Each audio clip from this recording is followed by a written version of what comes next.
the video podcast that shares the heartbeat of our Germantown School District. A great place to learn, grow, and belong. This is GTown Life. Today on GTown Life, we're highlighting an important part of our middle school where connections for students extend beyond the classroom. Joining us is Mr. Gaskell, our middle school library and media specialist. We'll talk about how the library supports student learning across the building and how opportunities like Media Club are helping students explore ideas and share their voices. We'll also look at how library and media spaces today are different from what many adults remember. They have evolved beyond a place for books and are now active hubs for reading, research, collaboration, and creativity.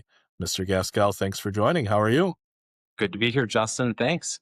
For those that may not be familiar with the role, what does a library and media specialist do in a middle school, and how does the library support learning across the entire building? Well, I feel like I wear many hats, but some of my main responsibilities would be managing and maintaining our school library collection here at Kennedy. Really just making sure that the tools and resources we have here are meeting the teaching and learning needs of both our teachers and our students. I also view myself as a partner in promoting and supporting the literacy development of our students day in and day out, and also help support and facilitate the use of technology within our building as well. For many adults, the library they remember growing up looked very different. What does a modern library and media space look like today, and how are students using that space? That's so true, especially for me, having been a teacher here in the district for over 25 years. I've seen a lot of change. The library is certainly no stranger to that. I want to start off by saying we have some amazing school library spaces throughout Germantown. I feel really fortunate to call the KMS library my home and my classroom. If you were to visit our library here at Kennedy, or really any library throughout the district, the first thing I'd hope you notice is just a student-friendly and resource-rich space, regardless of school that you're in. Here specifically, you'd see displays, events, library promotions, exciting things taking place that are meant to get students excited about reading. You'd also see direct instruction taking place at times, presentations that support what's going on in the classroom and extend what is happening in our classroom. You'd see flexible and comfortable spaces throughout our libraries for students to work, whether they just need to work on something individually or maybe on a project collaboratively with their classmates. I hope you see student creativity coming to life through different projects, especially media projects that we do here at Kennedy Middle School involving video, audio recording, along with other things too. How does the library connect with classroom learning and support students academically across subjects? I tell all of our students really from day one to think of our library here as an extension of every class that they're in. The library should be a place where they can ask questions and think more critically and be allowed to dig deeper into the topics that they're covering in class. Our literacy classes regularly come to the library. They visit the library so that I can share what's new, whether it be books or resources that will help them in their classrooms, trying to engage them in all of our reading program and incentives that we have going on in the library as well. You work closely with teachers across the building at Kennedy. What does collaboration with staff look like, and how does that partnership support student learning? It all comes back to working together to accomplish our district's mission of empowering and inspiring our students to find success in whatever it is that they're doing. Number one, I work with our teachers and students to make sure, like I said, that they have what they need to dig deeper and extend what they're doing in their classrooms, whether that be print resources, digital resources, research resources, technology, just trying to help them accomplish their goals that they have out in their classrooms. I also work alongside our teachers to get kids excited about reading. That includes exploring their own interests and curiosities that are maybe outside of the curriculum. Ultimately, we're working together to help our students be lifelong learners. That's the ultimate goal. And then lastly, we try to work together to create experiences for our students that don't just stop at finding information or consuming information, but we try to give them opportunities to extend what they've learned and creatively communicate in different ways, different formats, what they're learning in their classes. Middle school is often when reading habits either grow or fade.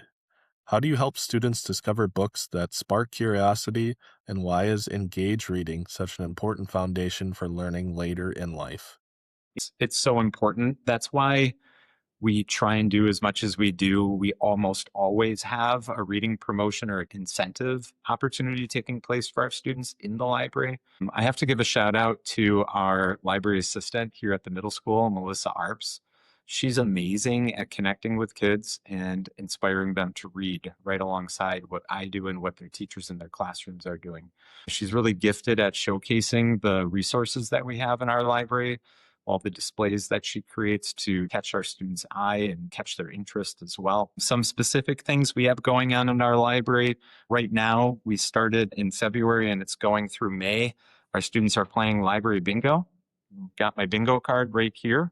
And this is meant to take our kids, kind of guide our students through the entire library and not forget about all the different offerings that we have. So instead of just going maybe to their favorite genre in the fiction section, they're working their way through our nonfiction section. They're discovering poetry. They're discovering biographies. They are even checking out cookbooks and trying recipes at home. They're visiting our short story collection, graphic novels, you name it. So it's really helping them dig in deeper into our collection and not miss what they don't know is there, right? So really intentional about getting our kids engaged with that. And then they're winning some prizes and incentives just for reading their way through the library, which is pretty cool. Right now it's March, so people are filling out brackets starting this week. We have our own version of March Madness. We've got March Book Madness happening in the library. And this bracket contains 16 books that were voted on by our students that participated in our Battle of the Books program this year. So these are the top 16 books as nominated by their friends and their classmates. And they're busily filling out brackets trying to predict what their classmates thought were the best books of the school year on our brackets. They're doing that right now, and that'll go on throughout the month of March. We'll be revealing those winners, and they can win prizes and even fill out extra brackets just for trying and reading one of the books that is in the tournament, a way to get them to identify maybe their next read and try something different. One of the programs that I'm most proud of, not just here at Kennedy, but district-wide, is our Battle of the Books program. We had over 300 students, grades 4 through 8. 4th through 8th graders can elect and choose to participate. And we had over 300 students do that. We had 55 students right here at Kennedy that outside of their classrooms read from a list of 20 books, got together with their friends and competed by answering comprehension and trivia questions and just had a blast doing it. It's really rewarding to see our students so excited about reading and sharing those experiences with their friends and their classmates. Beyond the school day, you are involved in programs like Media Club where students create podcasts connected to books that they are reading. What does that experience look like, and what skills are students building through that work? Media Club is a club offering after school. This is my second year doing it, and I've just had a blast working with our students outside of the classroom.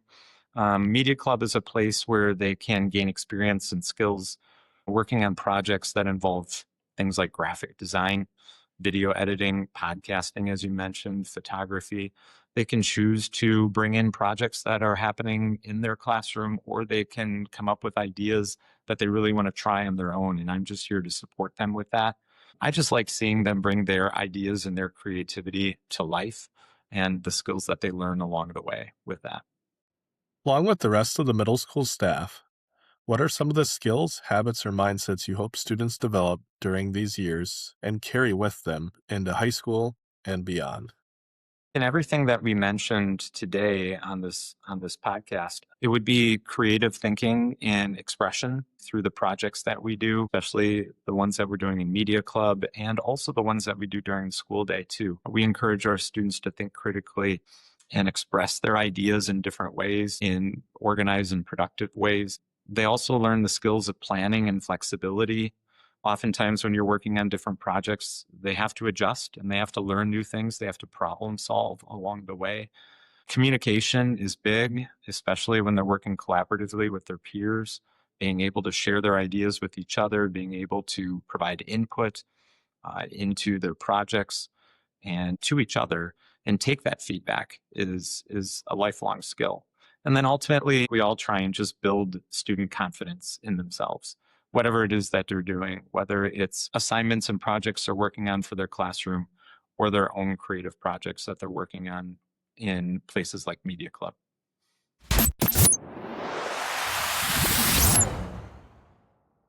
Graphic novel or a classic novel? Yeah, this, I have to admit, I'm going to make many students happy because I've shifted. I'm going to go with graphic novel right now. There's some really good ones out there. Research project or creative project? I do a lot with both, but if I have to choose, I'm doing the creative project. Paperback or hardcover? I see what students do oftentimes. The paperback, I'm going to go with hardcover.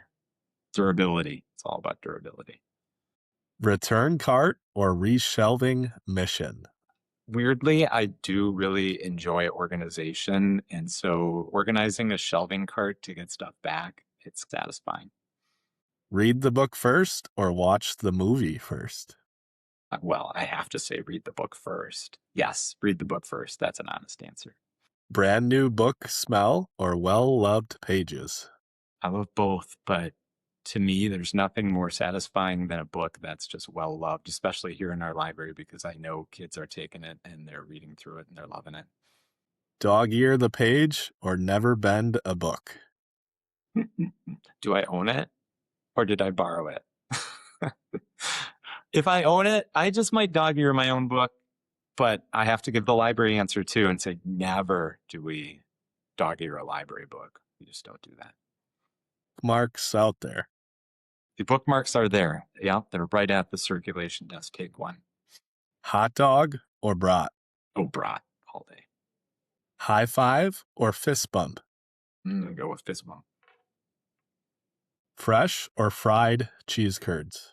No doubt. It's got to be fresh from the Union Star Cheese Factory in the central part of the state. State Fair or Summer Fest?